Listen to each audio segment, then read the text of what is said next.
Good morning, good afternoon, and good evening, ladies and gentlemen. Welcome back to another episode of the Sunday Stream, the only show that's really worth watching on a Sunday. I'm well aware of the fact that, unfortunately, I'm overlapping with Millennial, but we'll talk about that at the end with announcements, so don't worry. But today, I figured that we would try and have something a little more casual, as you'll hear in more detail next Sunday, which will be the last episode of the 2021 year. I will be attending the American version of the event in February, and I have been given the great privilege to speak, and they accepted my proposal for what I wanted to talk about. So the proposal in which I gave was foreign policy for the next regime, because I thought if there's something that I get to be autistically talking about for a significant length of period of time, then why not stick to what you know and what you're good at? So for context, right, they told me that the speaking time is about an hour and a half, and that can be anywhere between, an hour speaking and 30 minutes for questioning, or however you want to do it. I don't intend to do that. The American version of Shieldings, or Nomos, it'll be the Shieldings event. It's those guys that are organizing it in February. But one of their spokespeople and organizers will be coming on the channel next Sunday, hopefully, or during a previously scheduled stream. We're still in the works about that, and they'll come on and help you understand what the event is and what we're doing. So, but with all that being said, I thought that it'd be a fun time to sort of just sit down and do some research with you all and hang out with you guys, since I know that traffic will probably be a little bit down this episode, which is a-okay, considering the much larger holiday events for dissident right YouTubers and content creators is going on right now. So, how are you all doing? Good evening, good afternoon, good morning. So many people from all over the world. Always wonderful to see everyone tuning in. So, today I had an outline for some of the thoughts that I wanted to talk about, and we will get into that, because when I posted that we were going to do this sort of research stream, there was a conversation about what are we talking about? What kind of regime are you referring to? And so that was sort of the first question that I had on there. So let me just pull up my my research notes here, because this is just sort of the outline that I wanted to start with. So yeah, the question really becomes is I think it was like Monothalmos that had asked the question, like, well, what kind of regime are we talking about? And since I was given this wonderful opportunity to speak, the first sort of outline in my mind is that I can't necessarily predict what the next regime should be or what it will be. I can give you what my ideal version is, but that doesn't mean that that would effectively work for, say, other people, or be open to the sort of foreign policy that I wanted to accomplish. So in my mind, I thought that we would sort of answer that question in the way that you would examine maybe like an economics question on a paper, or a particular economic model, like assuming all things stay the same, right? Like this is what X, Y, and Z would work. And I don't mean like all things stay the same as in, oh, this current government still exists, or oh, this current form of how the USFG operates is still going to be in there. What I mean is that I want to devise an outline for an American grand strategy, and and this is going to be American. So for those of you who are not from here, I do apologize. In part because I don't want to be speaking on behalf of governments or peoples that I don't necessarily have the best understanding for, what their grand strategy should be. So, I see that my favorite Brazilian is in the chat. Hello, man. But yeah, so that's sort of the plan here. So the idea is going to be that if you want like neocameralism, if you want some sort of like federated republic, if you want some kind of American style monarchy, all of which, right, is something that I think would require us to have a very general outline for what needs to be done and what should happen, right, for some kind of sustainability, because I don't think that the current path that both the United States and by a larger extent that the West is on is sustainable, nor will it last. King of Games says, the iron law of oligarchy, the extrinsic form of the regime is irrelevant. The essence will always be more or less the same. Geopolitics and geoeconomics don't change. Yeah, and that's partially why I have the line in there that the world doesn't pause. I kind of mentioned this earlier, and I kind of want to make this a longer video, and I might make this a part for when we get closer to February. But yeah, I mean, there are certain rules that aren't going to go away that are inherently intrinsic. I mean, you have, I think, Conquest's 3 laws are still pretty ironclad. I think that the iron law of oligarchy is definitely up there. The question, right, is how do you create something that works in that fashion. So whether you have a monarchy, whether you have some kind of republic, whether you have some sort of detached collection or amalgamation of like city states, this can be anything from I think like Hoppian style sort of anarcho-capitalism to maybe a more strict regent version of like a federated monarchy. So like whatever comes next, right? The goal is to sort of write or provide an outline-esque manual in order to ensure that, hey, whatever comes next is not going to be a repeat of what we just watched, especially because the last 35 years, and by a greater extent, I would say the last 100 have been a foreign policy disaster, which in turn has had global consequences based on U.S. action. But hello, everyone, for tuning in. Hello, Nullis. It's good to see you. I haven't caught up with the latest artwork stuff, but always glad to see you tune in. Hello, Tuesday. Hello. We've been through 1984 and the NWO, as in people joke that they shouldn't be threatened by manuals, but fiction, or as fiction, but they don't understand that everything written will happen. It hatches into human minds. Yeah, no, that's exactly the real problem, right? Is that things that are written as fiction often sort of become predictive programming of sorts. Oh Lord, don't say. Oh, I know. But again, I want this to be a general manual for whoever's in charge, whether it's a democratic system, a Republican system, or some sort of oligarchic or triumvirate, right? Like all these sort of things need to be done in a form or fashion, I think, that could be applicable to whatever does. King of Games says, just for the record, I will fight and die for the God Emperor and the Imperium of Man. Well, I don't know enough 40k lore to tell you when that finally happens, but it sounds like you're going to have to wait maybe like 40,000 years. Who knows? Yes, I know. It's my great shame is that I did not get into 40k like so many other people. But all right, let's get started, because there were a couple of articles that I wanted to read and just chat with you guys about, because I thought that this would be a fun time to bounce ideas off back and forth and add them to the notes. But yeah, I mentioned this slightly, I think last stream, the idea of restraint or with realism, restraint, and like resiliency. I don't know if I had used the last word explicitly. But the argument here is that should be the general argument that needs to be made, is that you need to have restraint. Currently, where it exists, it's very much over the top. It's very overextended, overstretched, and that's causing significant problems. There's a lot of influence that needs to be taken, I think, from Barry Posen's book, which if you haven't watched that episode of Prudent Reads, by all means you should. But no, that's the principal problem is that you are overextended. And while, yes, the world is this very chaotic and anarchic place, the pursuing of force and the pursuing of, global hegemony and this idea that there should only be one forms of hegemonic power, which is this sort of U.S. primacy position, that needs to end. Because clearly it doesn't work. And even like defensive realists, whether it's like Kenneth Waltz or anyone else, will tell you that usually in a multipolar sort of concert system, a la Metternich, which I think might just be my next profile picture because I'm getting very sick of Burke, but I'll get on to that later.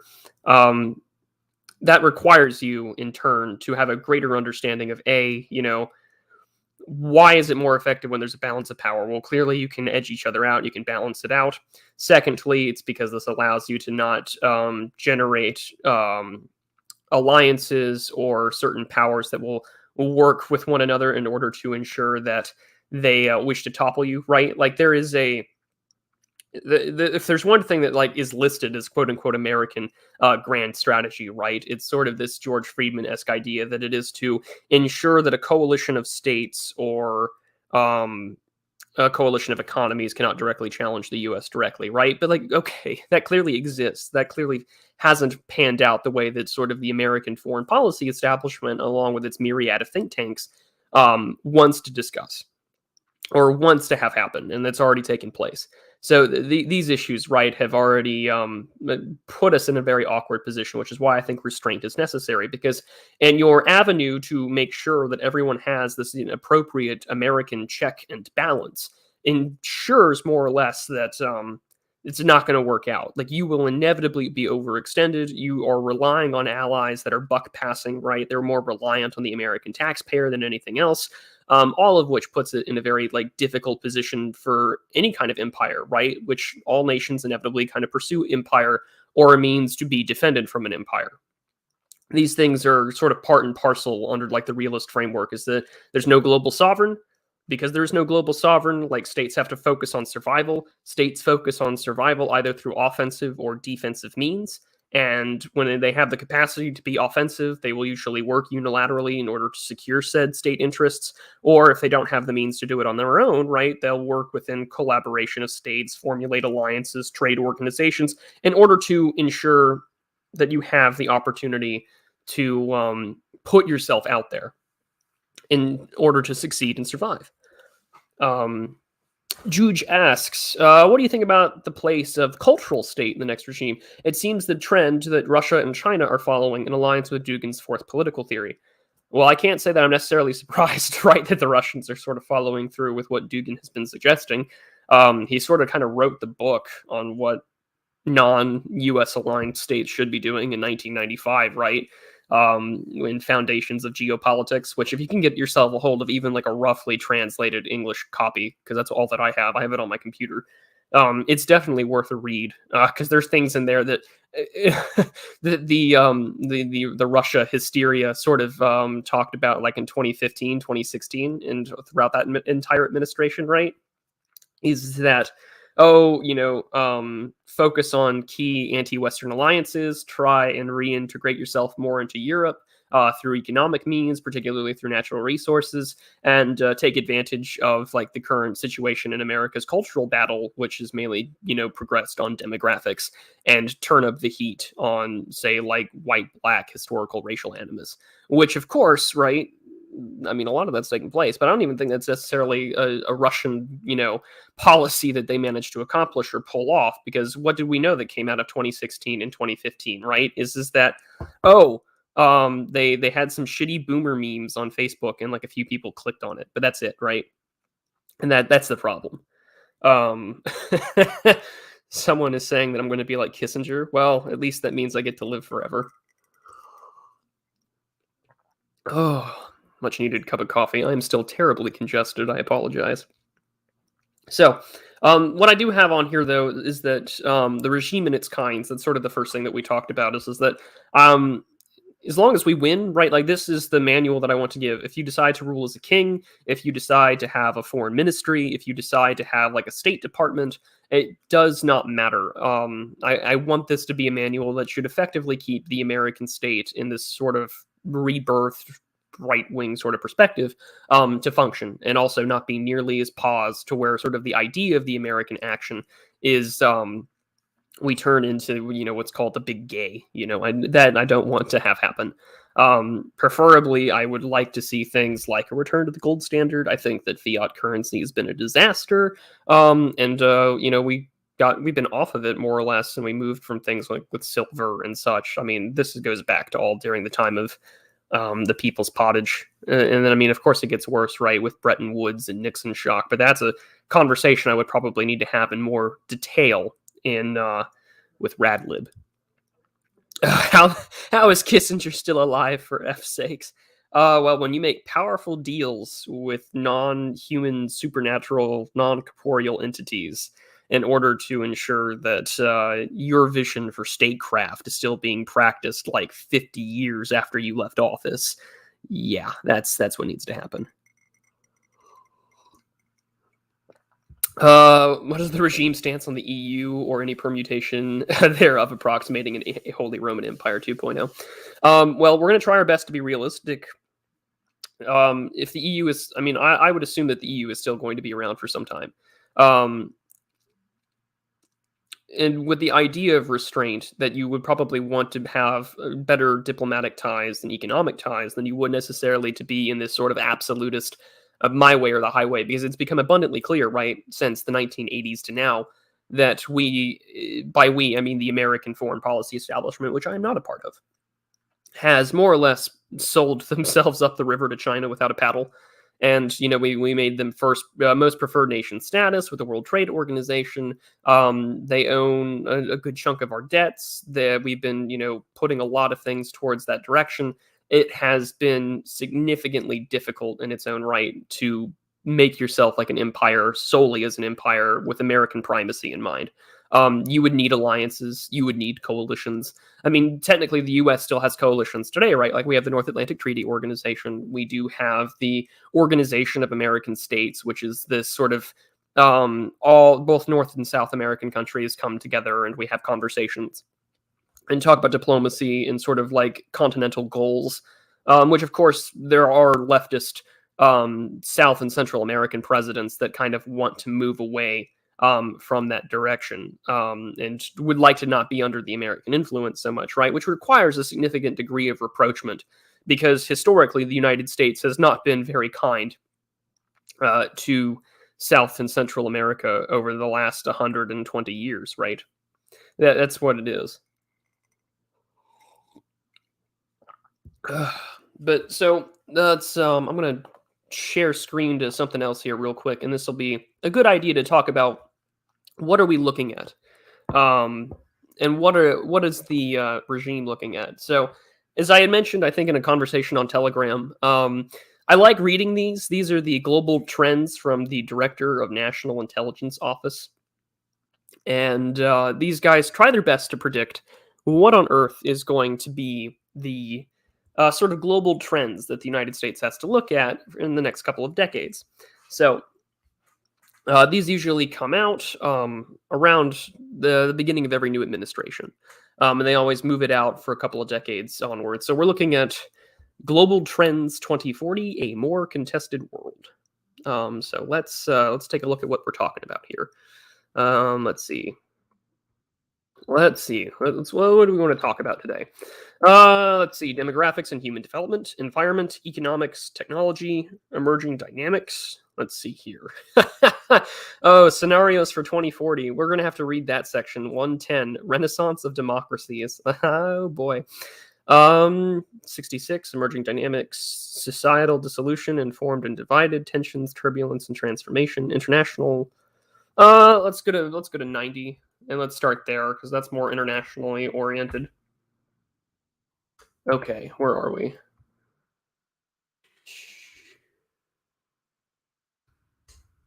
Political volatility. What page am I? 83. Okay, so doesn't line up.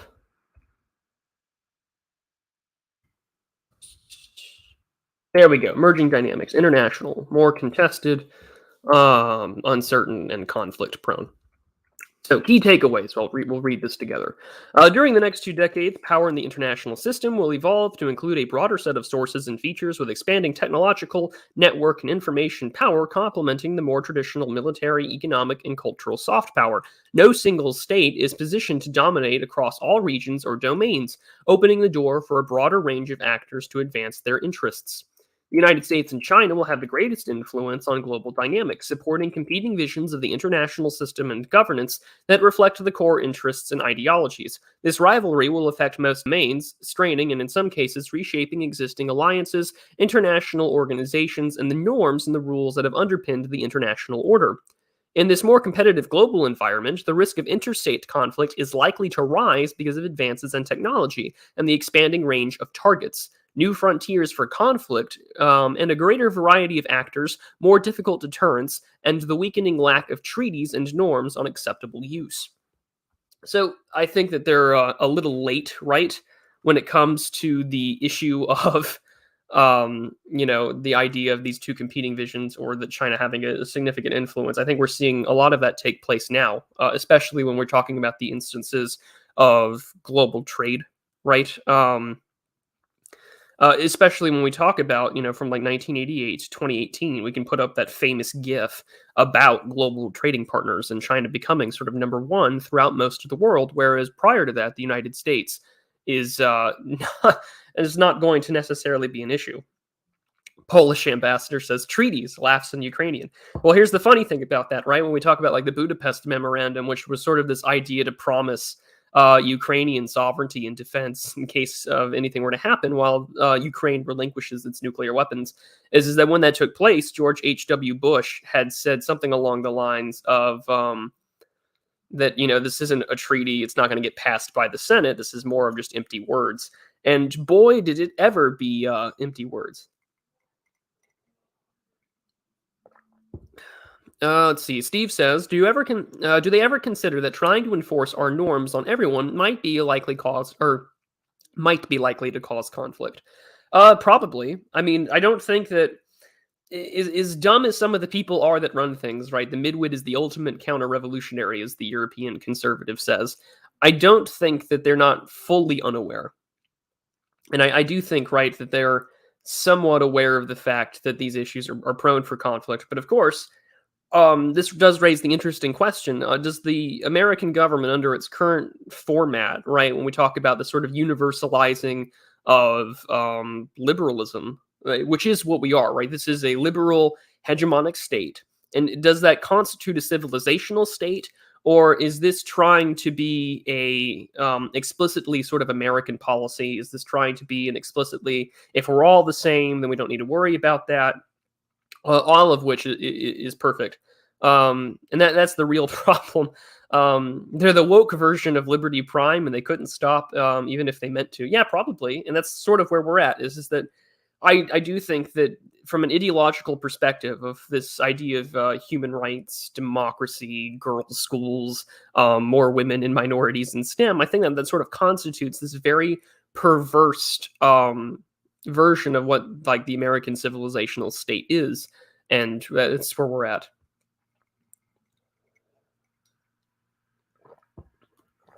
Speaking of technology, says King of Games, what will the future currency of the regime be, and will it be digital and tradable on the blockchain?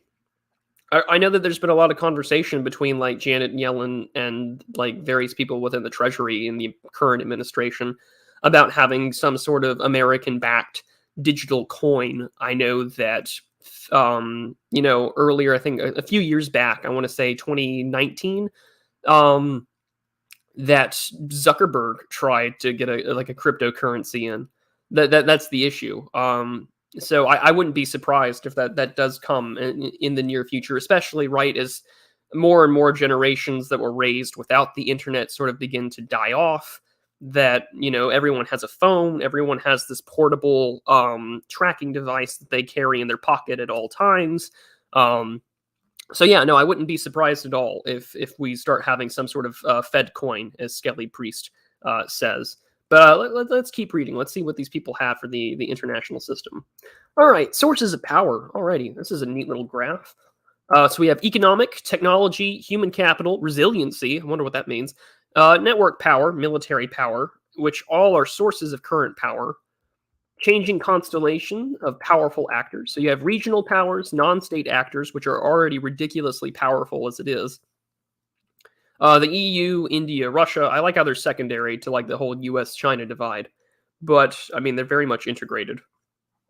And the international order lagging behind these issues, treaties, norms, global intergovernmental organizations, GIOs, which are just as bad as NGOs, alliances and standards, heightening conflict, uncertainty, disequilibrium, and it's got that weird font isn't the same, and volatility, which is probably right to an extent, especially when there are plenty of things that are going to change, right? The idea of the rules-based internet. Where's the UK? It's an excellent question. I would presume that it would be under the US, since unfortunately way too many people look at the UK as sort of this giant American aircraft carrier, but I don't think that they should have their own interests.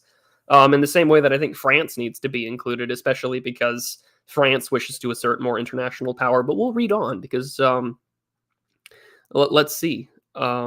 Juge says, if you want to do some graphics for that, like a based foreign policy manual, hit me up. I will. I will, as I have in the past before for merch, art, and everything. Juge in the chat has been the guy that has made all of our wonderful merch. So be sure to say thank you. But all right, let's take a look here.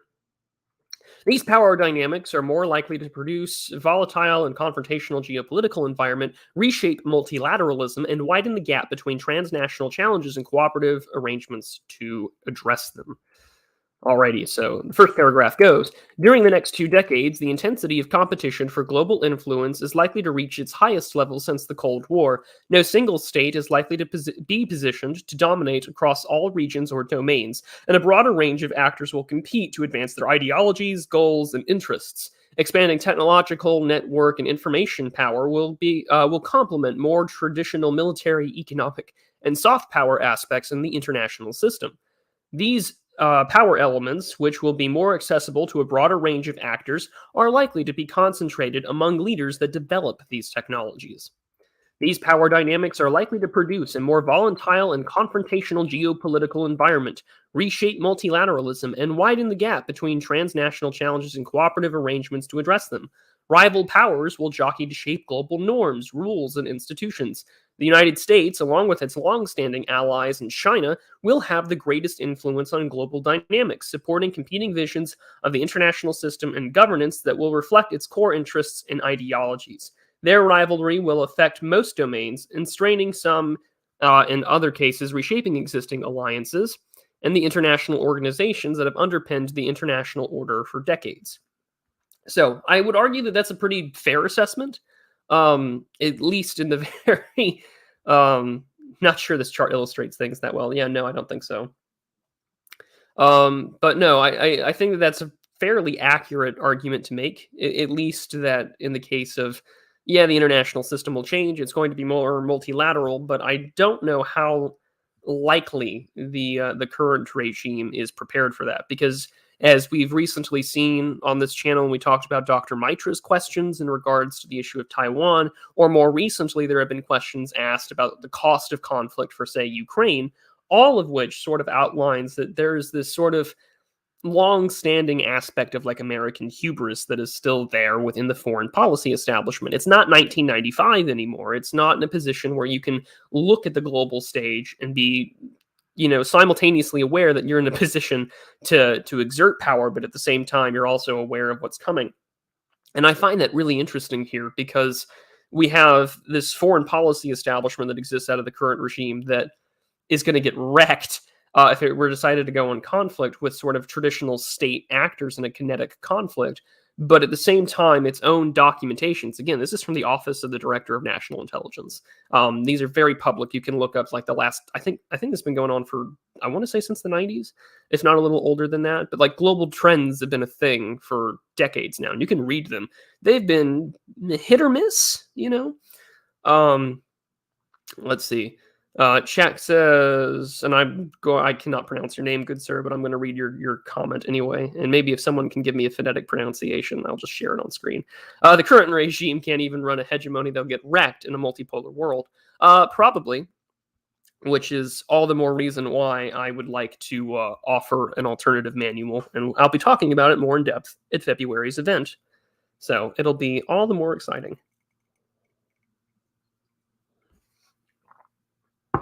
All right. Okay. Wonderful. Thank you. Now I know how to pronounce your name, and that's what matters. But alrighty. So let's keep reading, shall we? Accelerating power shifts, as well as hardening ideological differences and divisions over governance models, are likely to further ratchet up competition. The rivalry is unlikely to resemble the US-Soviet rivalry of the Cold War, however, because the greater variety of actors in the international system that can shape outcomes, interdependence in various domains, and fewer exclusive ideological dividing lines. The lack of a preponderant power or global consensus on some key areas will offer opportunities for other actors to lead or pursue their own interests, especially within their regions. The European Union, India, Japan, Russia, and the United Kingdom will most likely will also be consequential in shaping the geopolitical and economic outcomes. I would have added France in there, but I would assume that that's just going to be under the European Union, which is, I think, awful. Juge says, have you seen that news article about the exercise between the US and the UK, where the USA? I did see that, which is definitely a problem. Tuesday says, have you noticed how the Clintonian era aristocracy is still very much in power 30 years on, unlike other aristocracies in prior years, which could only last 10 to 15 years at most? Um, I mean, there's still a significant amount of Clinton-esque influence within the White House. I mean, Clinton leaves office, right? But there's still a lot of influence that still exists in the media. I mean, George Stephanopoulos, of all people, is still in the news. You have I mean, like, there's the Bush interruption, right? But under Obama, there's still a lot of like, Clintonian foreign policy, a lot of Clintonian people in office and running campaigns. Of course, I mean, Obama brings on his own people, but they're still very much there. And I mean, Hillary Clinton was the Secretary of State, for God's sakes. All of which, right, sort of comes to a head come 2016. But there's still a lot of that sort of 90s era influence that still exists, both within the State Department but other factors of government. So let's go to notes real quick. So let me shift sharing the screen, and then we can start taking some notes here. So the question, right, that sort of has been the interesting thing is that, do we look at this as a now or down the line? And let's put some bullet points here. There we go. I'm going to unbold it, though. So I think that we need to look at it both. It probably is both. Because the now shapes the future. / down the line. Acknowledging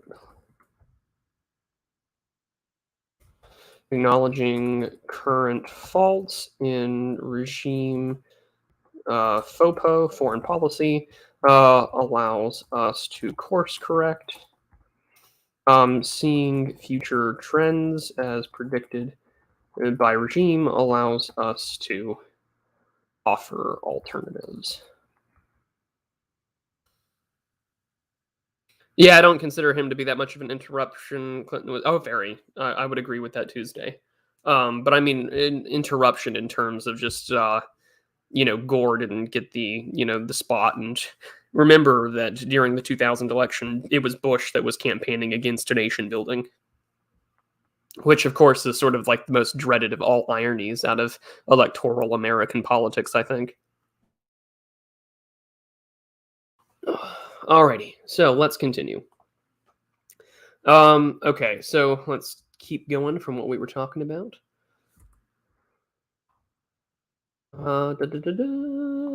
Let's see here. That works. Okay, so the regime and its kinds. I said, so we're going to just have a very broad outline that this is for future leaders or advisors or secretaries. This could, let's not, thank you so much, Google Docs, could be applied to various forms of a regime, whether that be democratic, ANCAP, cameralist, monarchist, etc. There we go. I can't even build the nation at home. Yeah, I mean that's the issue though, right? Is that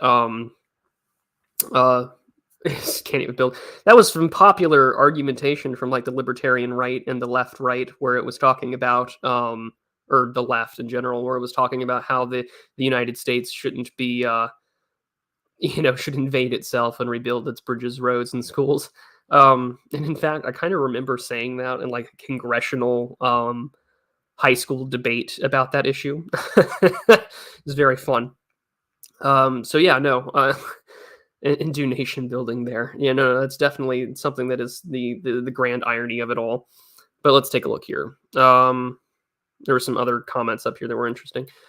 King of Games asks, and I'll just put these on the screen, that way I can let people know that this is what I'm responding to. King of Games asks, Prudentialist, do you think it's possible to maintain unipolarity if rapprochement with Russia takes place? So I've been thinking about that a lot, and I'm going to mention this in announcements, but I've been working on this case for Russian rapprochement, and it'll be two parts. I plan to have the first part out hopefully before the year's end. The argument sort of outlining the first part being, what have we done wrong over the last 30 years? How did we essentially push Russia into this very uneasy relationship with the Chinese, and how that affects the ability for, say, like Western power to, either exert itself, defend itself, um, or to more or less escalate the situation, because all of a sudden you're putting two nuclear armed states that are ideologically and civilizationally, I think, rivalry to you, right? Like the Western world, it's primarily like led by the United States and this sort of post-war consensus. Would that, do you want, my argument is like, I don't think you want to maintain unipolarity. I don't think that's what you want. If I were operating in the State Department right now, I would say that, yeah, I mean, Russian rapprochement, if it took place, and this is the argument I should be making, like the best time to have made a case for Russian rapprochement would have been like December 27th, 1991, the day after the Soviet Union ends. But no, that doesn't happen, right? So what a better time than now? Because next week, I believe Semyagog and Mr. Furious Pertinax and I will all be streaming over on his channel to sort of talk about the growing uneasy relationship between Russia and China. So I don't think that you could maintain unipolarity. I think that we lost that through the series of mistakes that we've made over the last 30 years. But I do know for sure that it would improve your sort of like geopolitical standing to be more, closely aligned with this old rival. The issue though is, right, how do you overcome like decades of bad blood after sort of the scramble for Russia in the 90s, right? But I do think that Russian rapprochement, and I'll be making this case, is that it would be a fundamental good for the West, especially because it's a clash of civilizations, right? And as much as you hear right-wingers say, oh, based China or based Z, they don't care about your lily white ass. They really don't. And I think that it would be very, very prudent for you to start having these civilizational blocks that can recognize that issue as well. Chally Chieftain asks another really good question. These are all things that I'm going to keep in mind and write some notes. What will happen to multinationals, NGOs, and other massive bureaucratic structures in the future? I think that they're only going to get more powerful. And I think that that's something that we can talk about on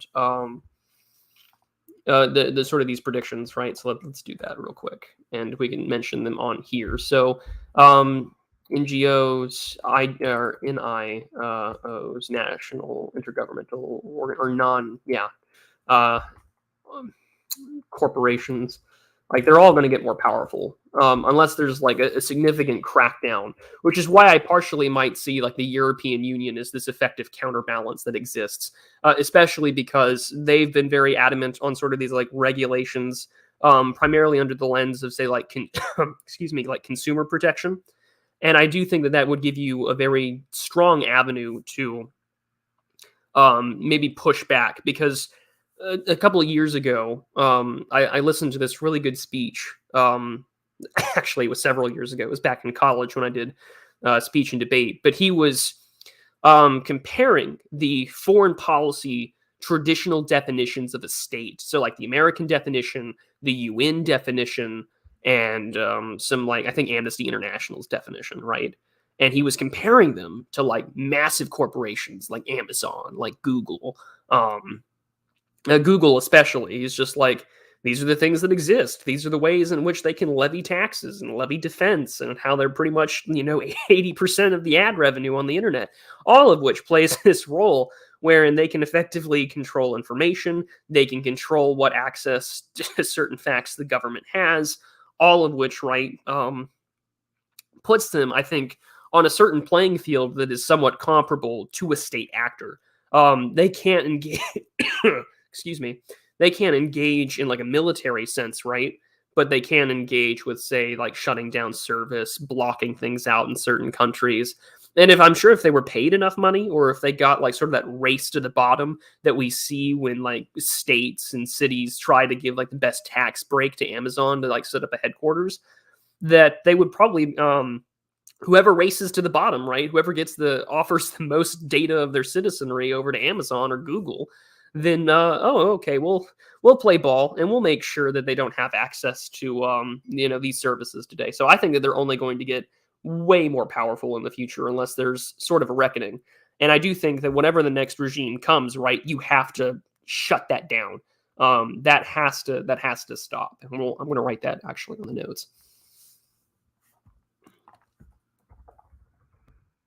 Let's see, to be more powerful, but next regime must address this. But yeah, that definitely needs to be addressed. Now, these are a lot of good questions, guys. Thank you. Let's follow through. Alrighty, let's take a look. What did I miss all the way? I threw up and around here. Good Lord, I did miss quite a few questions. Okay, cool. They have built a nation at home, and we just hate it, and it serves their purposes just fine. Let's take a look. Okay. What natural conflict would there be between Russia and the United States anyways? Their natural spheres of influence do not overlap at all. This conflict is entirely artificial. Yes, because the United States and its foreign policy establishment did two things. One, it openly acknowledged towards the, I think it was in 1992, someone from the Reagan administration who worked in the State Department, she had said openly that, okay, we are fundamentally unprepared for a multipolar world order, and to pursue blindly as if it's only going to be us playing around as like this singular superpower is more or less like a very bad course of policy decisions. But as Posen sort of outlines in the first like 20 pages of this book, unfortunately, the rational actors within that, like within the State Department and the establishment for foreign policy, they lose and they're more or less kicked out. And that's the problem. And so what did we do, right? We've reneged on our promises about, okay, after Germany's reunited, we'll probably like let them in to NATO, but we're not going to go any further. We're not going to expand any eastward, right? We're not going to go into the former Soviet republics. We're not going to go into sort of the iridescent territories. We're not going to go into the Kievan Rus. All of these things, right? We've been pushing and pushing and pushing eastward. And the first real response and reaction to this, I think you could probably argue in what, 2008 with the invasion of Georgia. That sort of starts really showing the value of an American promise. Our attempts to get like missile defense systems over Poland and such sort of start to hit a snag. So no, you're right. There's a lot of conflict that is significantly artificial. And it doesn't really help that we sort of help facilitate a lot of the issues with that sort of oligarchic exploitation of Russia in the 90s and early aughts. So yeah, no, a lot of this is, I would argue, definitely a artificial thing. Okay. Let's see. Cringewalker says, if things move in parallel timelines, should we compare Putin's role to that of Mao in terms of post-era leaders who might be Russia's Deng Ping?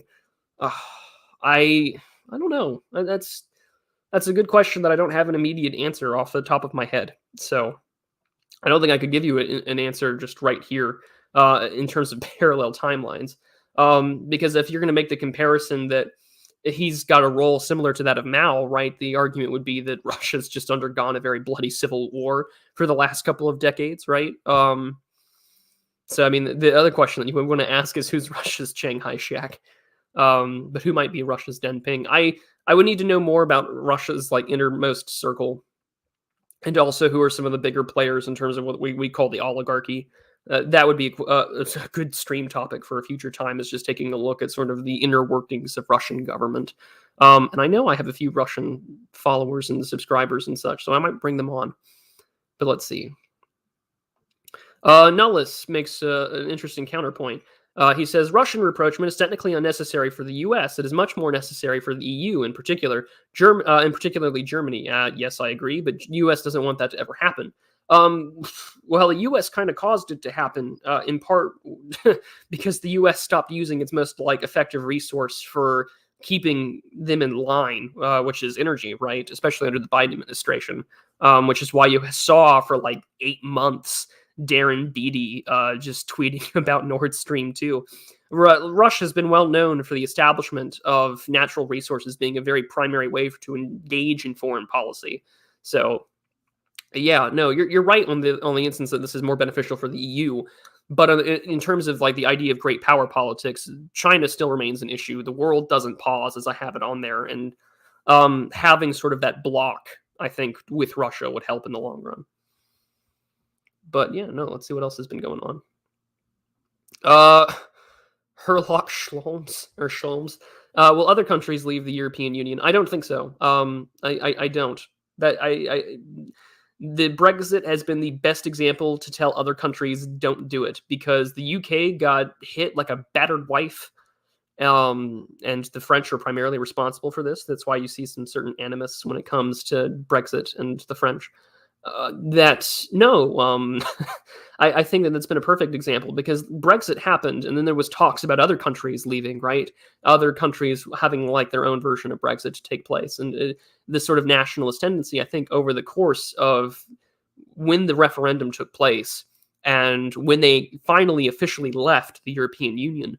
I don't think that other countries will be doing that, especially because they just saw the European Union more or less win, right? Because you had Guy Verhofstadt campaigning with the Lib Dems about a second referendum. You had its own government that were primarily Remainers go against the will of the people, which is an excellent example of like democracy manifest, right? All of which is that issue. So yeah, no, I don't think other countries will be leaving anytime soon. I do think that they'll be forced out, or they'll make the voluntary decision to leave if things keep going. But again, for example, right, with Poland, Poland is the largest net recipient of like European Union dollars, and they don't contribute all that much to it. So there's sort of this, I don't want to say leech or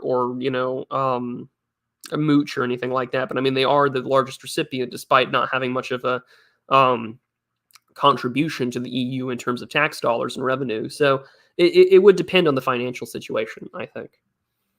But he says, another good one point is that I think the U.S. is one of the few nations in the world that can afford just going isolationist. That's how good their geography is.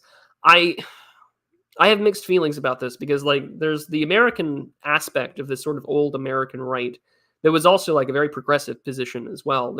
There were a lot of like anti-war writers during the time of Teddy Roosevelt that were known progressives that were not for sort of the Spanish-American War, or not for the idea of Teddy Roosevelt's concept of helping our brown brothers. And I do think that, yeah, geographically speaking, you probably could, but I don't know if you can in a world of two things, or maybe two or three things. I'm going to put these on the notes here. Isolationism. So this is the, excuse me. So the idea of isolationism, right? So just, two natural barriers, two relatively, fix that real quick. Two natural barriers, two relatively weak. And I say weak, right, is in the terms of that they're not going to engage with the United States, either from the north or south, although the south is an entirely different issue. Northern and southern neighbors. So could we just close up shop? And that's the fun question. Let's see. Yes, only.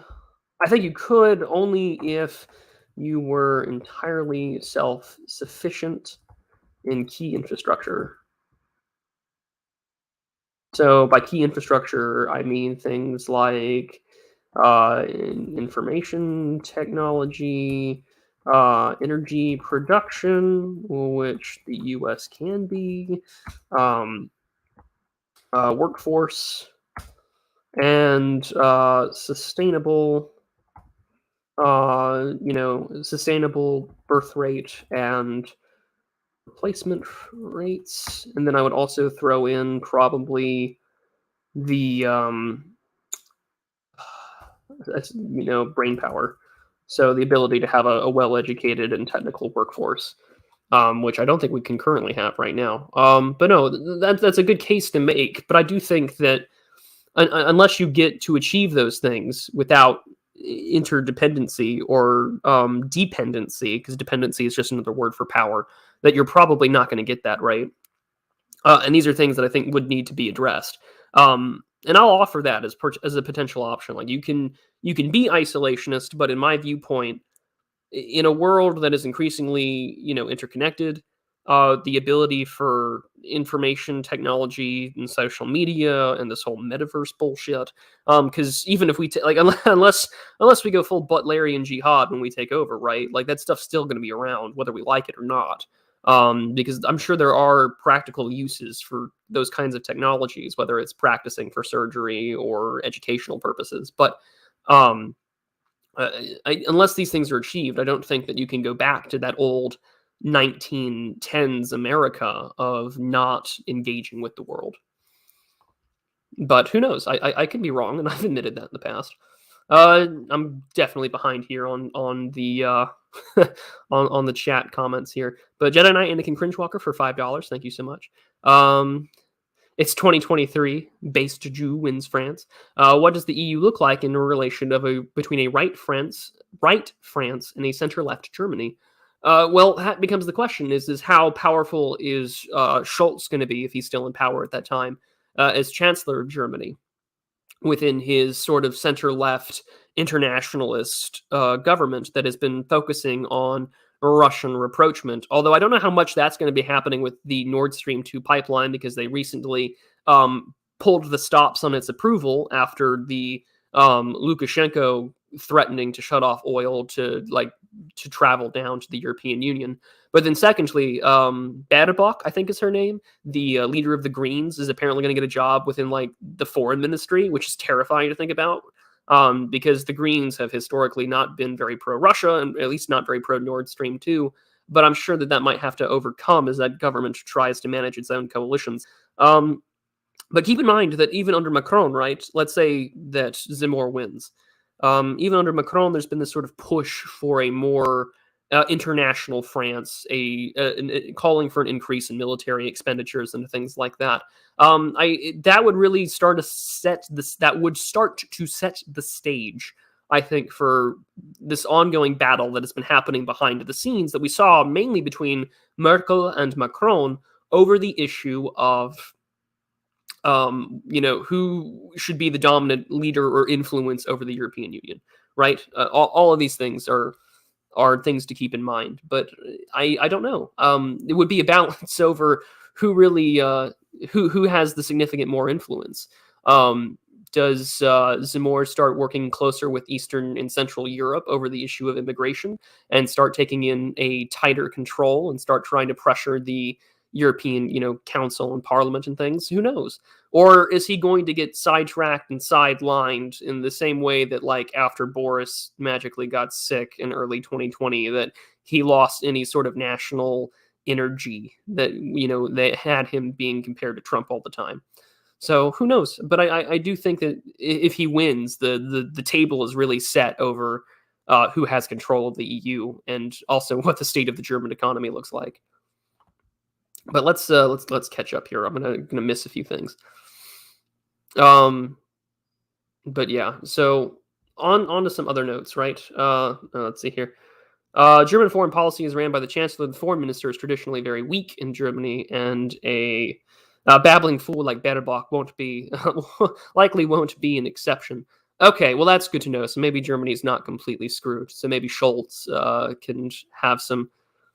It can focus that way, and I mean, plus German foreign policy has always been more interested in how it can improve its industrial capacity, because the German economy is significantly based on exports. So that's another thing to keep in mind. But again, back to the issue of the question of the next regime in foreign policy. So yeah, those are the ideas about isolationism. So let's get back to where I was referring to here. So we have isolationism, or we could do, global engagement. So a couple of things there would be like the realist, framework, and the interconnected world. So no global sovereign, right? Like that's the most basic tenet of realism. Like there's no global sovereign. World is innately anarchic. And also along the issues that, nations seek power, or, not even power, nations seek survival. Survival is attained through offensive or defensive means. What do we want to be? What do we want to be? Okay, so that's the fun question at that point. What do we want to be? And I don't think that you can pursue an empire in the way that you can in sort of this multipolar world that we're talking about here. I do think that you need some kind of concert system in place, and that should look like something along the lines of how do we re-engage with Europe in a way that's not this sort of mandating talking point about spending more or NATO. I do think that there should be some. That's another thing that we'll put on the notes here. Actually, now that we're talking about it, is the world. So let's see, hotspots or so let's say not or so major parties. So those major parties should be the EU. I'm going to say in quotes the Anglosphere, just because I know that the UK and Australia has been something that we've been focusing on a lot in the United States. The EU, the Anglosphere, Russia, China. I'm going to throw in India, because India is going to be a major player, I think, in the next 30 years. So we'll talk about those in just a minute. Let's see here. Nations do seek expansion, right? And that's something to keep in mind. Tuesday says, let's go put that on here because that's a fun quote or a fun line here. Question, comment. I have to wonder what Americans were thinking around 1885 and in 1890 as the last wild Indian tribes were being defeated. It had to be obvious that we were running into the same problem as Alexander the Great. But I mean, the other thing to keep in mind, though, right, is that I don't know. I'm not from that time, but I know that there were people who were alive at that time writing about things. I've been recently on a Garrett kick, obviously, as you can tell from some of my vids. But he writes, because keep in mind, he wrote The Revolution was in 1938. He was 60 years old when he wrote that, and so that's something to keep in mind, right? Is that he can tell you, and then he lives to towards I think the late 1950s is when he dies. And he wrote these two other sections after FDR and after World War II called Ex-America and the Rise of Empire. And he sort of gives you this old world perspective or this old America perspective, I should say, about isolation, about what we have done in this rise of empire, and what we have done to essentially make other nations dependent upon us and seize what little colonial territory they have. So there's some futility, I think, that he talks about, which is always an issue. But yeah, let's.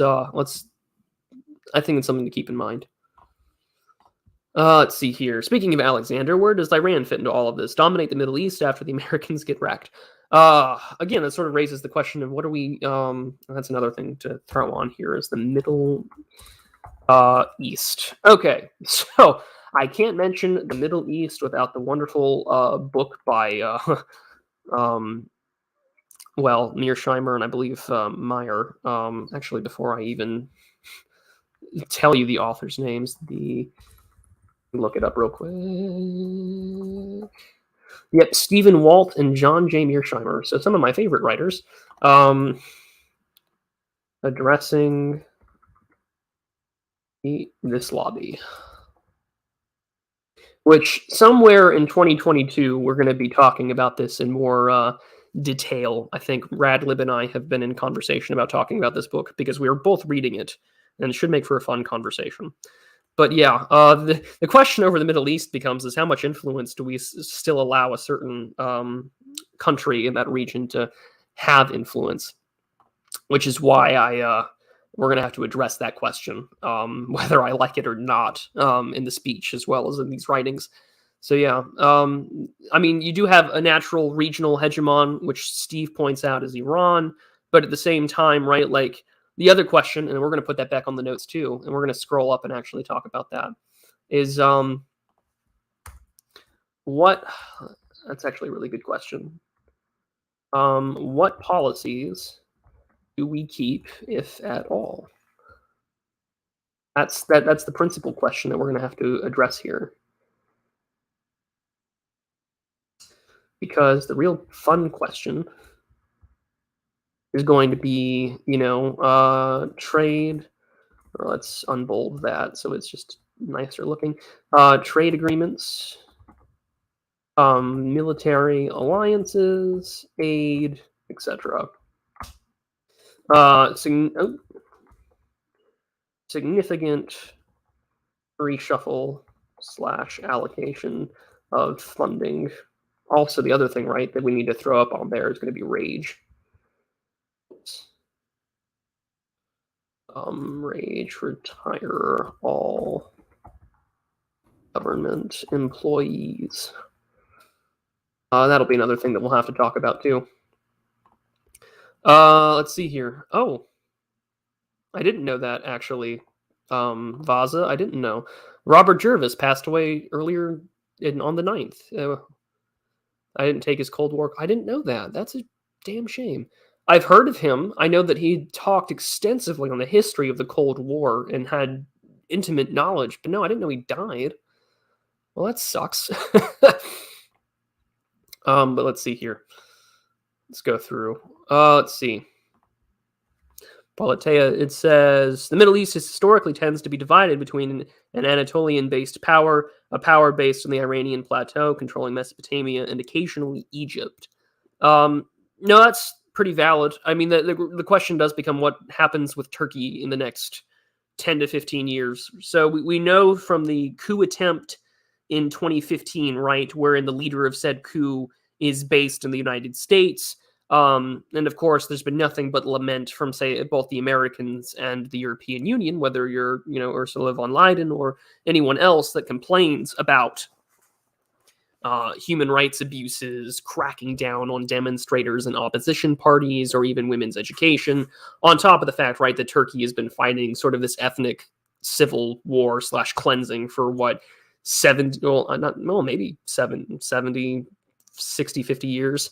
When it comes to the Kurds, which, I mean, they've been asking a sort of the KQ for decades now, right?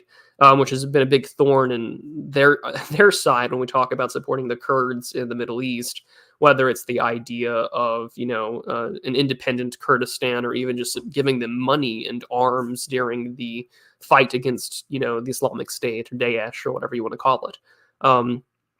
So, I mean, that would be a question all in and of itself. So I think that when we talk about, say, these big powers, right? So we'll start there, right? Like these big issues. Let's throw in Turkey as its own independent party, because I think they're deserving of it, especially, right, as they try to put themselves out on the world stage, because what they've been doing, right, and we can sort of see it rather awkwardly that Erdogan has been finessing and walking this very fine line / edge over the issue of, its own interests. So one of these interest issues, right, is that, okay, we want to follow the the issue of okay, our agreements with like NATO, which is why you've seen them with like arms support to Ukraine, or in the Azerbaijani Armenia conflict, they've been against Russia there. All of these things, right, are problems to talk about. So all of which, right, are definitely things that we'll have to address as well. Because at the same time, right, like Turkey's been trying to engage in rapprochement. And I try not to say countries or just names, because that's not how decision-making apparatuses work. But you have to address the fact that they've been trying to have a rapprochement with Russia. They've been trying to have, buying more arms from them. But at the same time, Turkey's also getting more involved in Africa. I know that I believe the oh, good Lord, what country is it? The Ethiopian government bought drones from them, which have the capacity to deliver a payload. So that's something to keep in mind. So who knows? It's a fun question. America in full exclamation marks. All right, America with the dog. I love the dog profile picture. I love it. Hotspot in Africa as China continues to expand its influences and the U.S. confronting it. Yes, definitely. That's another thing that we'll have to talk about. Again, let's see. African continent. Scramble for Africa to. Alrighty. Chinese debt / FDI diplomacy / imperialism. Because let's not kid ourselves here. Repoing in Tebe Airport. That was something. Which I feel like that might happen. Whereas, like, what is the current policy in Africa? What are our interests? What are our current actions in Africa? I know. Let's see. I think what's it called? PEPFAR, right? Yep. Okay. So it's PEPFAR. That's the appropriate. So we got PEPFAR, education, U.S. aid. So we have vaccination programs, maternity programs, and then of course food. And then on top of that, I know you have U.S. AFRICOM, counterterrorism, and then of course anti-piracy. So I mean that's a rough outline of what we're doing, right? Stop sending. Oh no, no. Oh boy, chat's way more based than I was expecting. Politea says, scramble for Africa too. U.S., China, plus France, plus whoever controls the Arab world. Basically, the question is how successful in the coming years will China be in getting its economic interests out on the road with the Belt and Road Initiative? Because you already have and this is something that Semyagog and I have talked about when we talk Afghanistan a couple months back, was the issue of you have the Chinese-Pakistan economic corridor. Your question becomes, do you engage in counterterrorism along the Wakhan corridor in eastern Afghanistan? Or do you go through Pakistan and just like start building rail lines from, that way to Kabul all the way out there? And again, we want a policy that requires us to be a rational actor. And I say that in sort of your bare bones international relations study class. That needs us to ensure that we're not engaging in a world that increases the likelihood of conflict. That's something that I want for us to have happen, right? Like I don't want us to be engaging recklessly in conflict. But let's see here. But yeah, and I mean, Tom points out another thing with Turkey is that even though it's trying to maintain this fine line, Erdogan could very much be in trouble with domestic issues as it undergoes hyperinflation. The economy's been garbage really since like COVID's taken place, which is why I think it's sort of trying to figure out who it wants to side with and who can give it the most money, which is why I think you might see Erdogan bend or break depending on these issues. Tanya says the stream started while I was in Sunday school / Bible study. Well, do not worry. It'll still be here after you're finished. Unless Bible study is already over, but no worries. I'm glad that you went to church. All right, let's continue. So that's the other issue that we need to talk about. And let's go back to the top because that's a whole other point in itself. What is the goal? What is the grand strategy? And then let's talk about it because that's a very good question.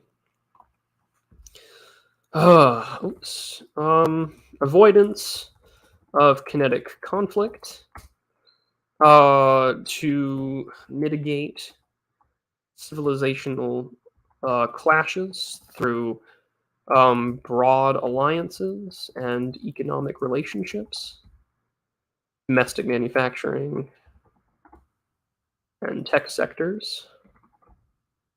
Well, let's not even just say tech, let's just say industrial sectors. Although that might be just me repeating myself. But I mean, we want to avoid kinetic conflict, avoid total dependency, or interdependency on a singular power or coalition of powers that have equal strength or are stronger together. All these things, right? No, those are very good questions. World domination, but they.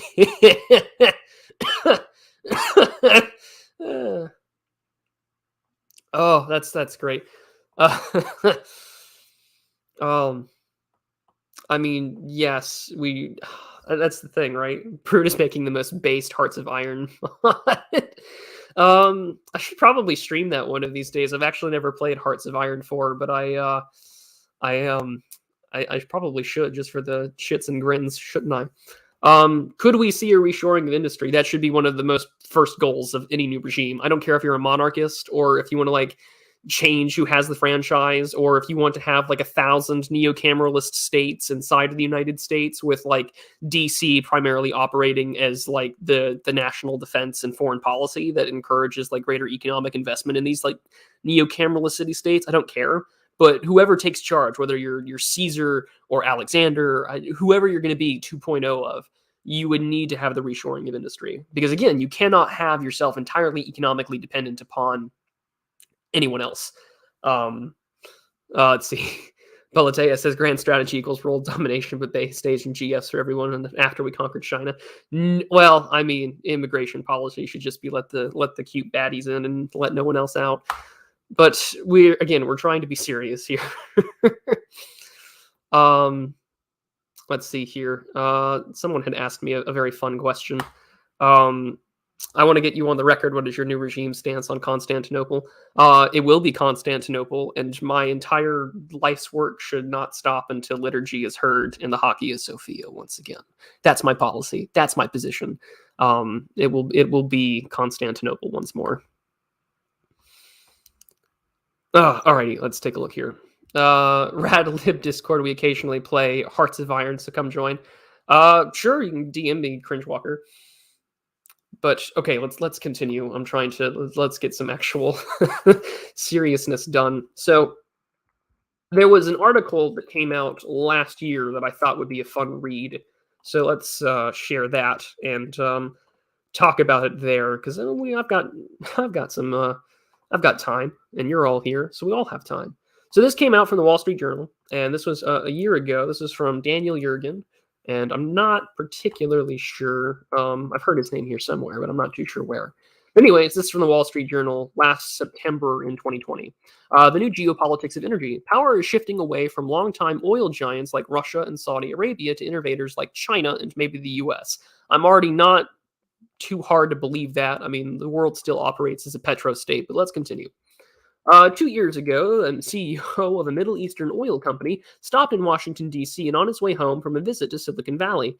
What he wanted to discuss with me over a cup of coffee wasn't the future price of oil or Iran's activities in the Middle East, but rather the astonishing thing he had seen in California.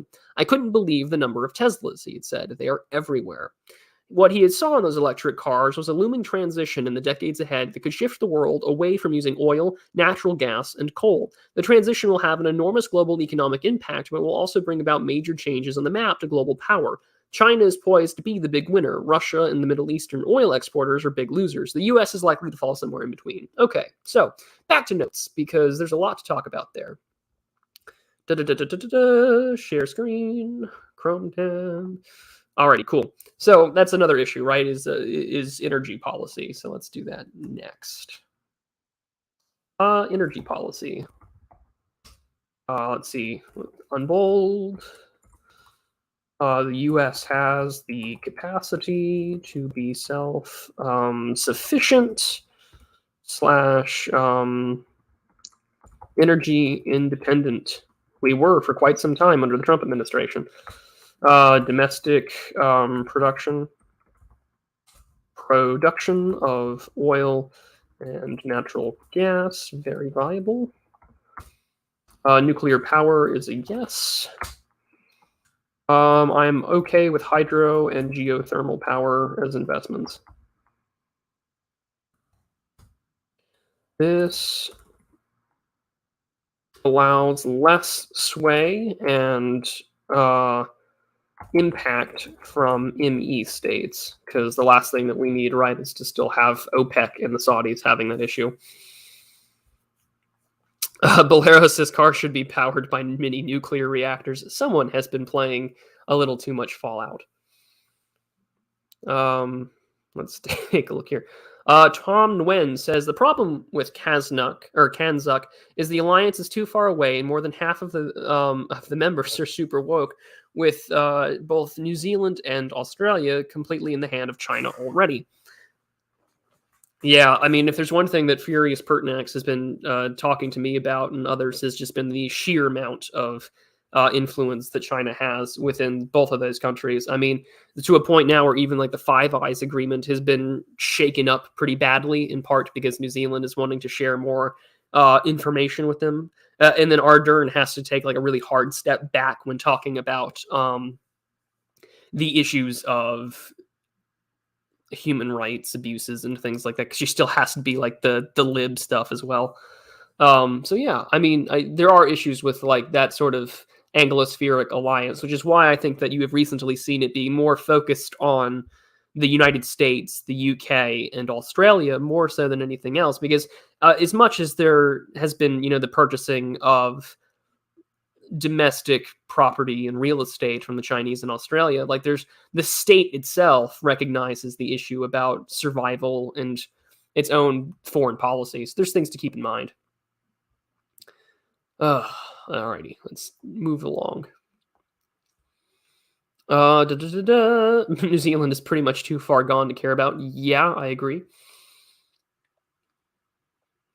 I'm just going to put this up here for all of you to read. That's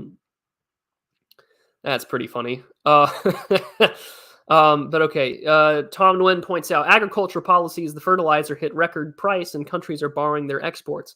Yeah, that's the other issue, right? Is that that's the other thing that needs to come out here is, let's scroll back up here real quick when we talk about that needs to be its own tab here. Like what does our economy look like? What does that's another thing, right? Is that foreign policy begins at home. This is like the one correct thing that Richard Haas has ever said, is that foreign policy begins at home. He wrote a whole book about it in 2014, and it was all crappy answers. But the title of the book was correct, that foreign policy does indeed begin at home. So foreign policy does begin at home. Complete domestic production of all goods. Well, not complete. Well, let's say majority domestic production of necessary goods. So that should include things like fertilizers, fuel. That should probably also include chips, energy, machining tools, the works. But man, that's the other issue too that we need to talk about, is going to be brain power. Brain power needs to be addressed. So let's throw that up here. Brain power. I'm just going to put that in avoidance of the IQ shredder.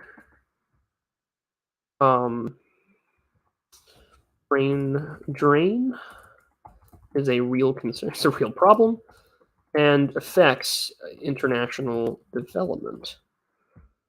Other things to keep in mind for sure. Self-sufficiency in military equipment should also be a prerequisite. Yeah, let's throw that on there. That's a very good point. Military. And then let's just tab that. Yeah, I mean, that's the other thing too, right? Is just that you need to have that issue. Yeah, foreign policy begins at home, renuclearization ASAP. No, I agree. But let's see here. Pharmacy goods, medicines as well. That's absolutely correct, Vasa. So that includes, that includes medicines. And then, we also have to affect doctors / engineers of all kinds, less reliant on visas. I'm very much a pro, like, U.S. tech workers or like that kind of lobbying effort, because the fact that almost every major tech company on Earth that is based in Silicon Valley is being ran by people that are not technically U.S. citizens is a major issue. Not to mention the fact, right, that a lot of our engineering fields in American colleges are suffering the issues of like Confucius centers and global espionage. So let's speaking speaking of espionage, where did I put that? Yes, addressing this lobby. Um, Significantly reduce the influence of. Yep, we have to do that. Avoid the selling of technology and Miltech as to avoid it being sold to the Chinese. Yeah, but you didn't know that, now did you? Alrighty. Yeah, pharmacy goods is medicine, trades goods, medicinal goods. I mean, all that has to happen, right? I'm just outlining it here. Um, all those that take the science and make it real. Yeah, absolutely. I that's the other question that I'm not sure how much I can address on both on stream, but also just in general. But no, let's talk about that. Foreign policy begins at home. Let's just throw that on there. Da, da, da, da. Um,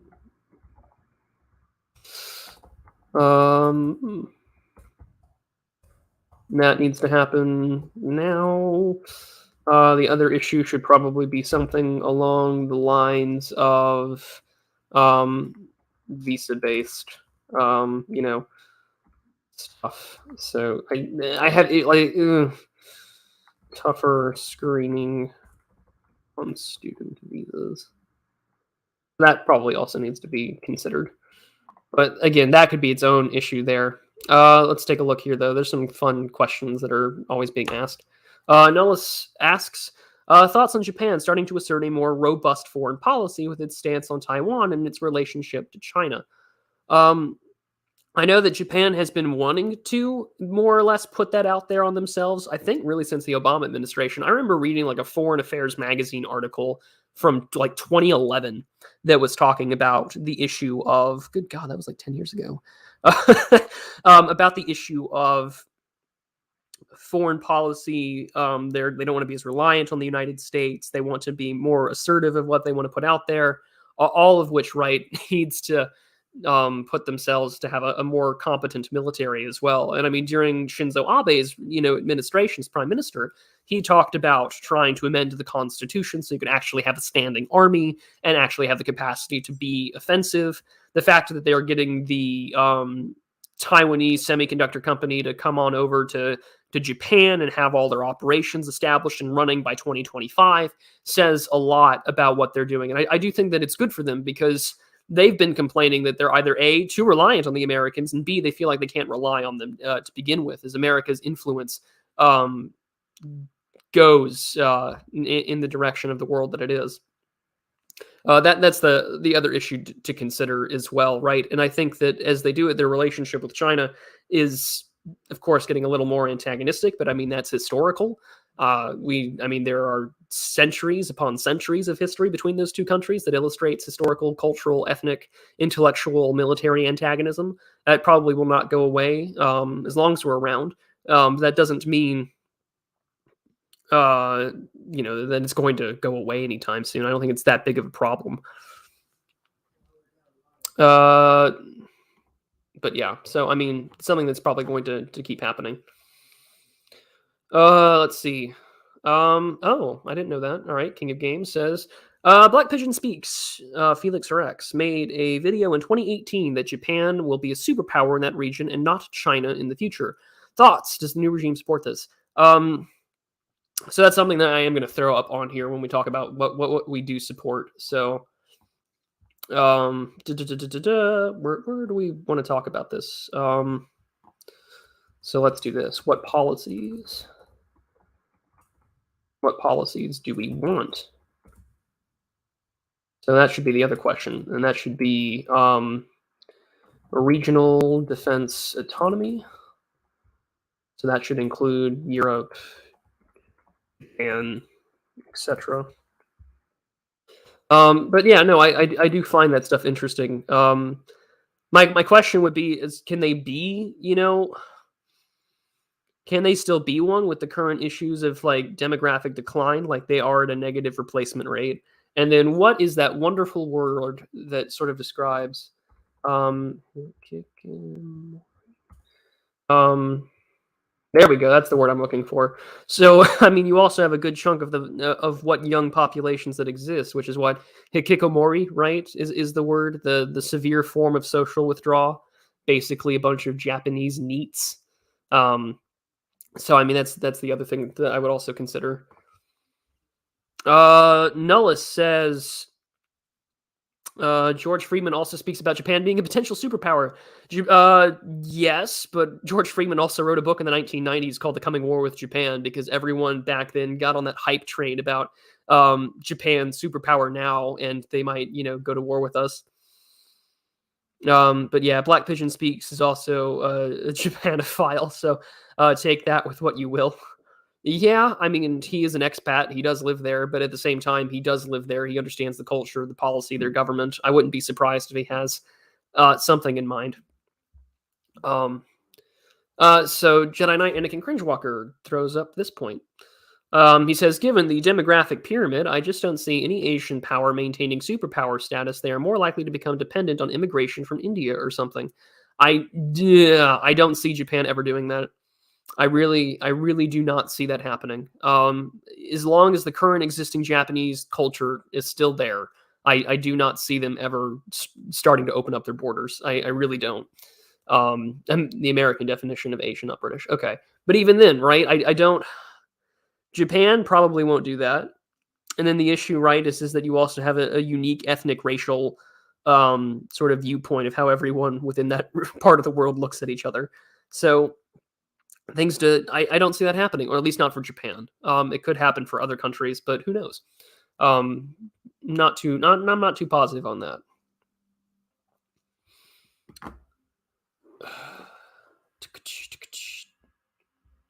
Did I spell? Okay. Alrighty. Yeah, okay. Oh, hey, Charlemagne. Good to see you. Alrighty. All right, let's go.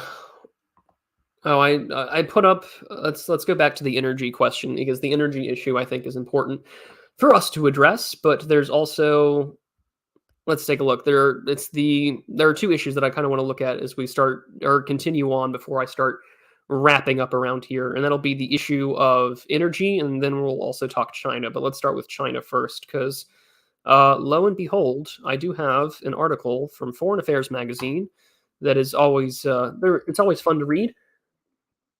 Again, Foreign Affairs magazine I think is well worth the subscription if you actually pay for the paper copy cover. They come in for every 2 months, so this is the January-February edition for next year. But let's read. This is Xi Jinping's New World Order. Can China remake the international system? So you remember last week when we were talking about Mitra's questions about are they a revisionist power or are they a status quo power? Your basic power transition theory. This is going to be making the case that China is more or less pushing to be a revisionist state, wanting to change the international system. So let's read. Xi Jinping savored the moment, speaking before China's annual gathering of nearly 3,000 representatives to the National People's Congress in Beijing in March 2021. The Chinese president took a post-pandemic victory lap, proclaiming that his country had been the first to tame COVID-19, the first to resume work, and the first to regain positive economic growth. It was the result, he argued, of self-confidence in our path, self-confidence in our rhetoric, self-confidence in our system, and self-confidence in our culture, end quote. And he further shaped his pride that now, when our young people go abroad, they can stand tall and feel proud, unlike us when we were young. For Xi, China's success in controlling the spread of novel coronavirus was yet evidence that he was on the right track. China was reclaiming its historical position on the global stage, but why is it that every article has this like fluff at the beginning? Just get to the point. Okay, so let's start here. Okay. Yet even as Xi's ambition and China's global prominence have been indisputable, many observers continue to question whether Beijing wants to shape a new international order or merely force some adjustments to the current one, advancing discrete interests and preferences without fundamentally transforming the global system. Again, the question of status quo and revisionism. They argue that Beijing's orientation is overwhelmingly defensive and designed only to protect itself from criticism of its political system and to realize a limited set of sovereignty claims.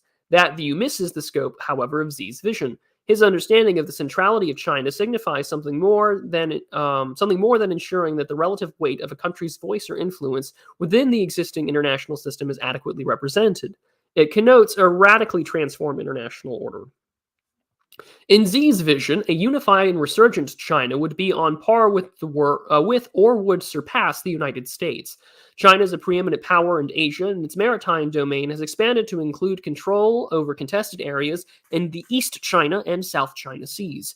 The United States has retreated back across the Pacific to assume its rightful place as an Atlantic power. Moreover, the formidable networks of U.S. alliances have underpinned the international system for more than 70 years is dissolving in favor for a proposed Chinese framework of dialogue, negotiation, and cooperation. China's influence also radiates through the world via infrastructure ranging from ports, railways, and bases to fiber optic cables, e-payment systems, and satellites. In the same way the US, European, and Japanese companies led the development of the world's 20th century infrastructure, Chinese companies compete to lead in the 21st century. Xi ably uses China's economic power to induce and coerce compliance within his vision. And we'll read this last paragraph and then we'll stop and discuss. This shift in the geostrategic landscape reflects and reinforces an even more profound transformation, the rise of a China-centric order within its own norms and values. However imperfectly, the post-World War II international order was shaped primarily by liberal democracies that were committed to the principle of universal human rights, the rule of law, free markets, and limited state intervention in the political and social lives of its citizens.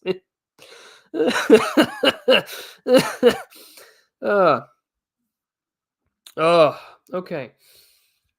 Alrighty. Well, so we'll stop there for a second. But yeah, no. Where do we start there? Let's see. I mean, on the question though of the revisionist or internet, yeah, we do a little chuckling. Nellis makes the point, though, that China can fall into the chaos if the central government loses its grip or there's a coup against Xi. As it stands, each region is ruled by a powerful governor. Yes, but if you are a follower of Mr. Balding's world, right, who's, he's worked in China for significant length of time. He writes about Chinese issues. He's written 2 articles that really stands out to me. The first one is how Tiananmen Square and the fall of the Soviet Union has deeply impacted and shaped the relationship of Xi Jinping and the idea of governance. He sees those 2 things and recognizes that those are the things that you want to avoid in order to end collapse. And, no empire lasts forever, but you always have a plan in place to last forever. So no enemy can think that you just sit there and, you can outlast it. But the second article, or the second point that he has shared, was this really detailed argument. I'm going to have to find the links, and I'll put them in the description after the stream. That was talking about how over the course of the last 2 years, Xi has been trying his best to sort of crack down on opposing regional governors, opposing the arguments around the claim that, okay, we're not going to have the tech sector or these billionaires have significant sway or influence over the party or, his faction within the party, right, in the National People's Congress, which is why you've sort of seen Jack Ma not really talk a lot, which is also why a lot of billionaires have been executed over the course of the last year and some change. I think it was 47 of them.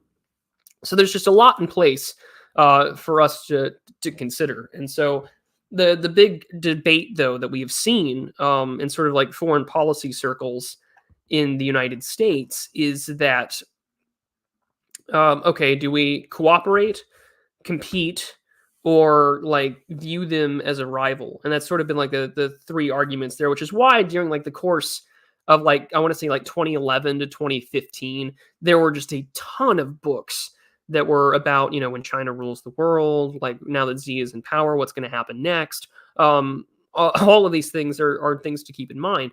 And the other thing, right, that they've been successful at, and this has been happening really long before Xi Jinping was in office, was also sort of clamping down on various other ethnic issues inside of the country, which is why you saw the addressing of like ethnic Mongolians, of course, God knows the American response to Tibet, and now you're seeing it sort of play out again with the what's the word I'm looking for, with the Uyghurs, right? So all those issues are still there.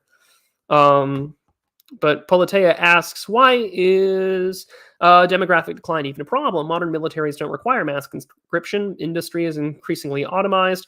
If anything, less people would be a blessing.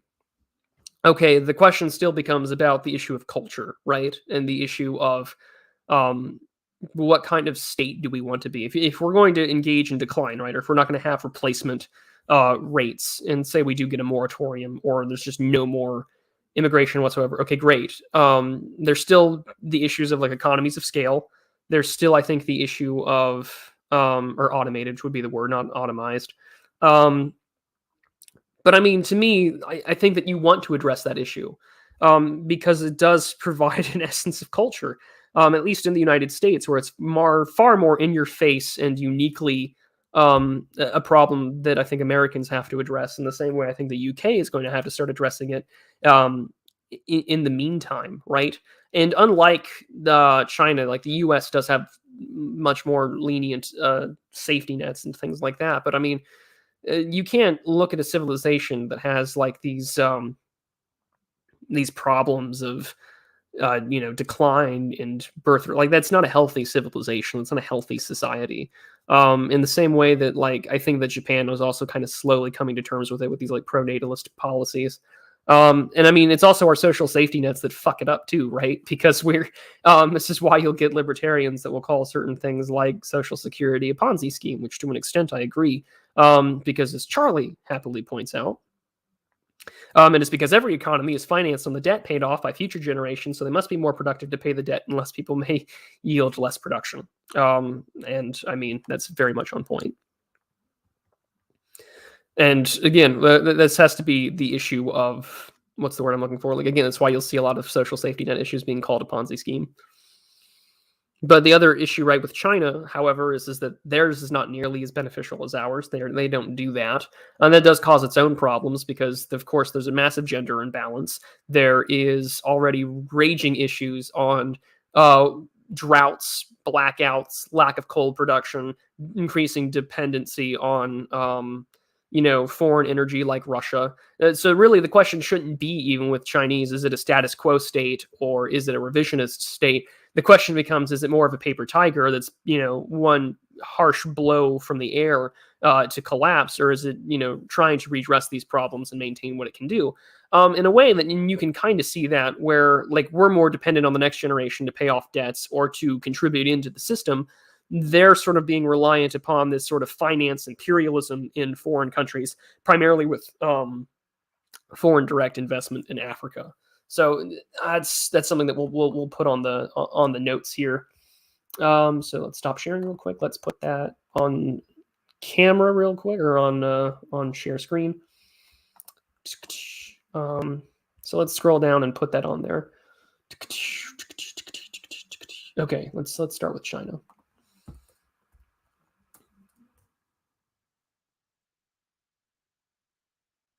I'm gonna unbold paper tiger or set to last.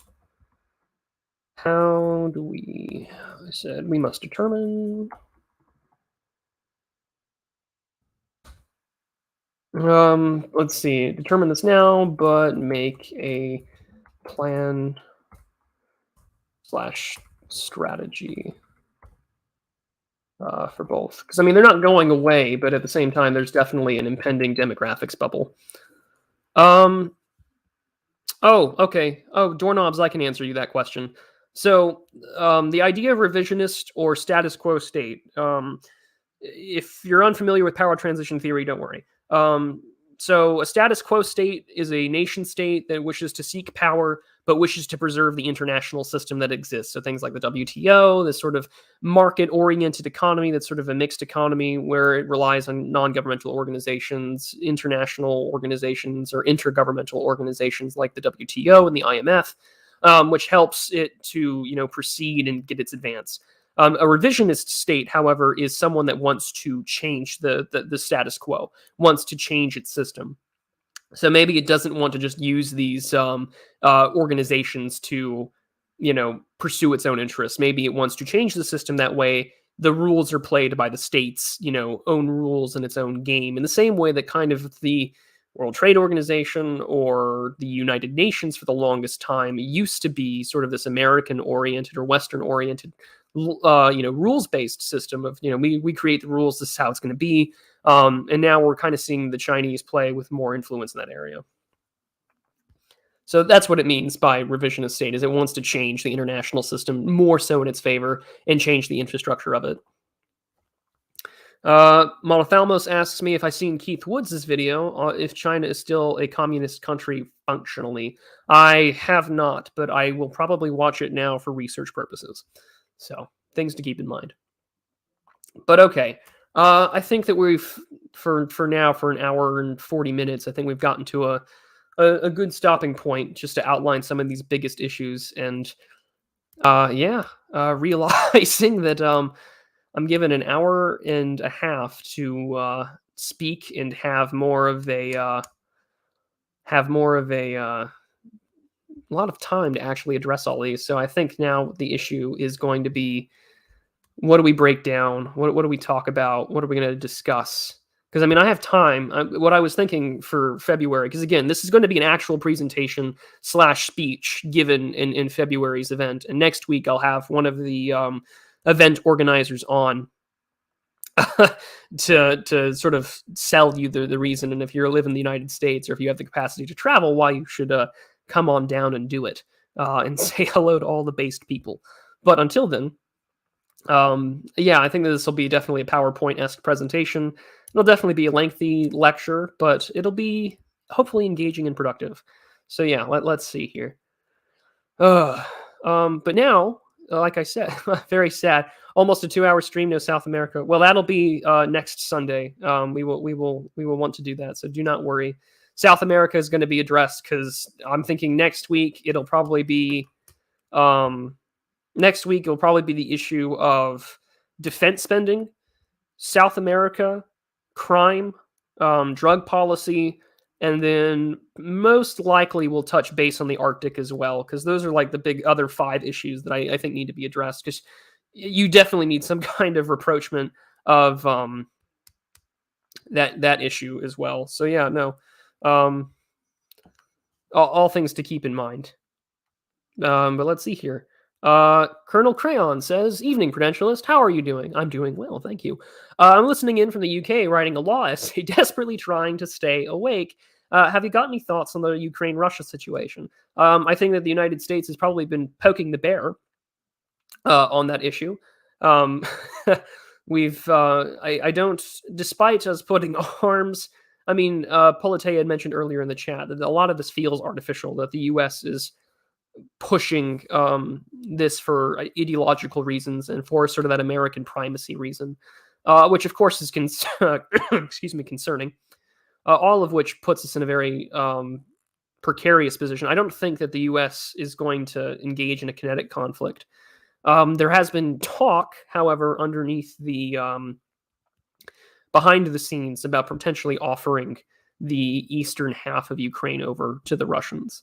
The question, there's been a lot of thought about it, and I might have to, this might be a stream to do, like the very first stream that we do for 2022, because there's so much to go in depth about it. Because there was one really good take I saw that posed the question, does Russia have the capacity to not only take over the eastern half of Ukraine, the Crimean Peninsula, the Donbass region, etc., but then does it have the ability to reasonably establish order, set up governance, get the economy back up and running in a relatively quick way that doesn't descend into chaos, firefights, separatist ethnic groups, not to mention color revolution from the West. And that's, I think, a question that demands more research. So I have some thoughts, but I will probably do a whole stream on it in the future, Mr. Crayon. So if you don't mind waiting, we will talk about it in the future. But Tanya asks, do you have a Discord? And if so, and if not, why not?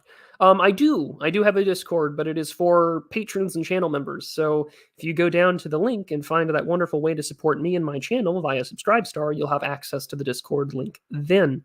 That's where I usually coordinate for community gaming events. Just yesterday, some patrons and we sat through the 2-hour plus movie Her 2013 and had a lovely conversation about how Bugman dystopia it is. So that'll be a multi-part movie review series for 2022. So yeah, there is one, but it is for patrons and channel backers. However, I do have a Telegram that is available for anyone to just come on in and say hello, although it is moderated heavily, so don't worry. But now that we're sort of near the end, let's do some announcements. And of course, it's Sunday, so we can't go on a Sunday without the Frog of the Week. So let's get started. To share screen real quick. There we go. And slideshow.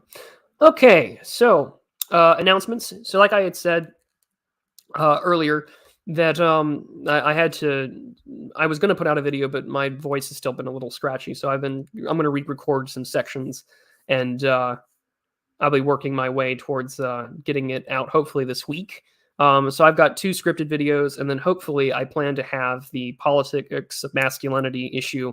It's going to be out hopefully by the end of the year, because yeah, I mean, this is the end of the year. It's the holiday season. I want to have stuff out there for you, although I don't necessarily think I want to be too active. Besides, it's millennial, and I think it's always good to support a good chunk of the AA crowd and the people that I associate with on there. I know Oren is going to be on later today, and I know that plenty of our favorite people will also be on there as well. So we should all be supporting them, because it's a great sign that they got on.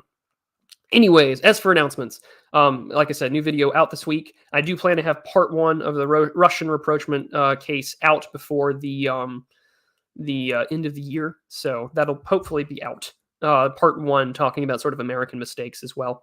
And then on the 23rd, I'll probably just do a quick little birthday stream and talk about looking back on the, over the last year, how well we're doing. I still can't believe the channel growth that we've been experiencing. I'm very blessed. So yeah, all sorts of things that I wanted to talk about there. But yeah, I turned 26th in like less than 2 weeks. Can't believe it. And then, of course, I do have some other topics in mind that I want to review. They're a little spicy. So those will probably be Odyssey exclusives in the future. Besides, all of the stuff that I see on here, or that you see on YouTube, it already is linked up to my Odyssey, which is in the link tree description, in the description down below with the link tree link. So yeah. But we're almost done, so don't worry there, Minoan. Do not worry. And again, like I said, a review of Her. It'll probably be multi-parts, because there's a lot of things I wrote down for us to talk about. So that'll be a fun movie review.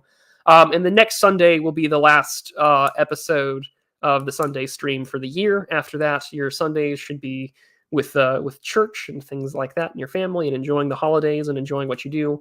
So that'll be a nice way for us to take a break and to get ready and reset for 2022, because there's so much more in store for myself, this channel, and what we talk about in the year to come.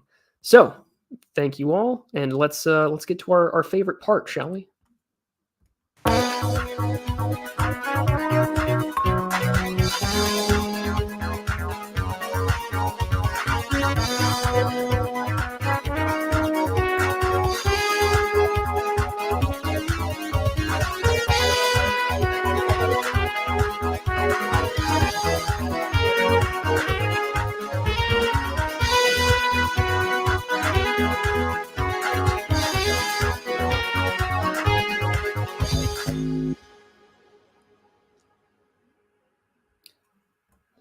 And all right, it wouldn't be a Sunday stream without Frog of the Week. So let me go hide my myself here, and there we go. Alrighty, so this Frog of the Week is going to be the gopher frog. Its habitat is primarily found within the southeastern portions of the United States, and this includes Florida. It is typically found mainly within ponds, although it can be seen in marshes and small streams. Its size ranges from 2.5 to 4.3 inches in length, snout to rear, with the females being the larger one, although their tadpoles themselves can be massive due to their tail length, so they can be about 4.5 inches when they are still tadpoles and the like. But it gets its name courtesy of where it seeks shelter, courtesy of the gopher tortoises. So when it comes time to either call out for a mate or hide from predators, they will burrow and nest inside the burrows made by the gopher tortoises. And when they do that, this allows them to prevent desiccation. This allows them to live on and hunt for insects. And they will usually come out at night in order to feed and call out for a mate, which usually their typical diet resides of insects and earthworms, although they have been known to eat other smaller forms of frogs, like various cricket frogs that exist within their area. And they are currently not listed as a not threatened species. However, they are under a species management plan in Florida in order to preserve their habitat. You can find them almost everywhere except the southernmost parts of Florida near the ocean and the Gulf of Mexico. So that, my friends, is our wonderful gopher frog and our frog of the week. And we do this at the end of every show, every Sunday. So if you're new and you want to learn something that's a little herpetology related, all the more reason to stay and learn not only more about geopolitics, but also our friend, the amphibians.